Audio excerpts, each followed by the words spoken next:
নারী সুরক্ষা নিয়ে যুব মোর্চার ডাকা উত্তরকন্যা অভিযান ও সমাবেশ থেকে ২৬ বিধানসভা ভোটের দামামা বাজালেন রাজ্যের বিরোধী দলনেতা শুভেন্দু অধিকারী। এদিন আসন্ন বিধানসভা নির্বাচনে ফের রাজ্যের মুখ্যমন্ত্রীকে পরাজিত করার হুঙ্কার দিলেন শুভেন্দু। রবিবার পাহাড়িয়া টাইমস জানিয়েছিল, নারী সুরক্ষা নিয়ে যুব মোর্চা উত্তরকন্যা চলো অভিযান ডাকলেও নেপথ্যে ২৬ বিধানসভা নির্বাচনের আগে দল ও কর্মী সমর্থকদের মনোবল চাঙ্গা করাই মূল লক্ষ্য গেরুয়া শিবিরের। যা এদিনের সমাবেশে বিরোধী দলনেতার বক্তব্যে স্পষ্ট। তিনবাত্তি মোড় থেকে প্রায় ৩ কিলোমিটার হেঁটে ফুলবাড়ির চুনাভাটির ফুটবল মাঠে জনসভায় যোগ দেন রাজ্যের বিরোধী দলনেতা শুভেন্দু অধিকারী। সেখানে বক্তব্য রাখতে গিয়ে মুখ্যমন্ত্রী মমতা বন্দ্যোপাধ্যায়কে এক হাত নেন তিনি।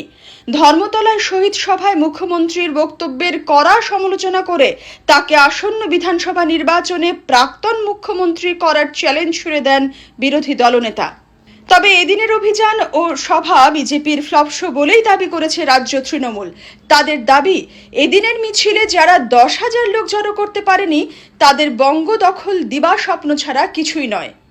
খুব বড় বড় কথা বলেছেন পিসিমণি, খুব বড় বড় কথা। এই রাজ্যে নাকি তিনি সবাইকে কাজ দিয়েছেন।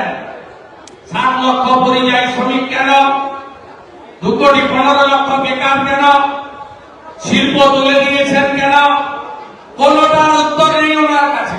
চ্যালেঞ্জ করছেন আরো বেশি সিট নিয়ে আসবেন।